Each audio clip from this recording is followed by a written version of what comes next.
তীব্র গরমে জমিতেই নষ্ট হয়ে যাচ্ছে ফসল, ক্ষতির মুখে পড়তে হচ্ছে কালচিনি ব্লকের কৃষকদের। খবর পেয়ে শনিবার ক্ষতিগ্রস্ত কৃষকদের সাথে দেখা করলেন এবং তাদের চাষের জমি পরিদর্শন করলেন কালচিনির বিধায়ক বিশাল লামা। এদিন তিনি ব্লকের পূর্ব সাঁতালি এলাকায় আসেন, সেখানে ক্ষতিগ্রস্ত কৃষকদের সাথে সাক্ষাৎ করেন।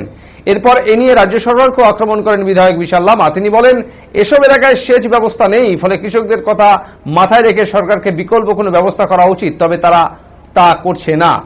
তিনি বলেন, তিনি এ নিয়ে বিধানসভায় ফের আওয়াজ তুলবেন। এছাড়াও ক্ষতিগ্রস্ত কৃষকদের কৃষি বিভাগের সাথে যোগাযোগের জন্য বলেছেন তিনি।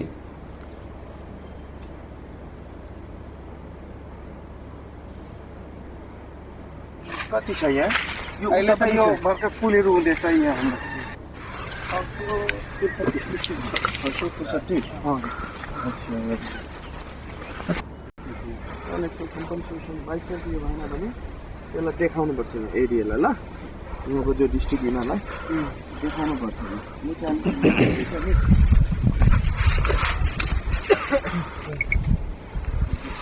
खेती नै यही हो, यो गरेर यही बिक्री गऱ्यो। हाम्रो धान त हुँदैन, धान हुँदैन, यही मात्रै हुन्छ, यो पटल मात्रै हुन्छ। सब्जीहरू छ, उता पनि छ नि त स्किम्सहरू, त्यो व्यवस्थाहरू, त्यो पाइपको पाइपहरू लगाएर। এখানে আজকে পরিদর্শনে এলেন, কি দেখলেন আর কি আশ্বাস দিলেন তাদের?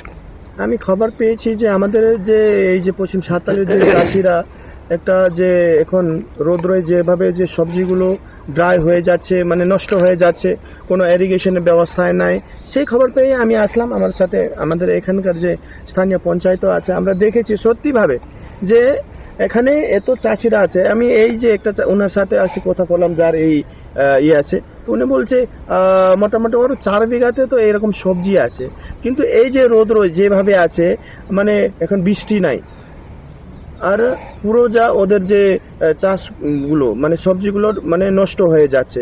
তো আমি জিজ্ঞেস করলাম এখানে ইরিগেশনের কি ব্যবস্থা, ইরিগেশন নাম বলে কিচ্ছুই নেই এখানে।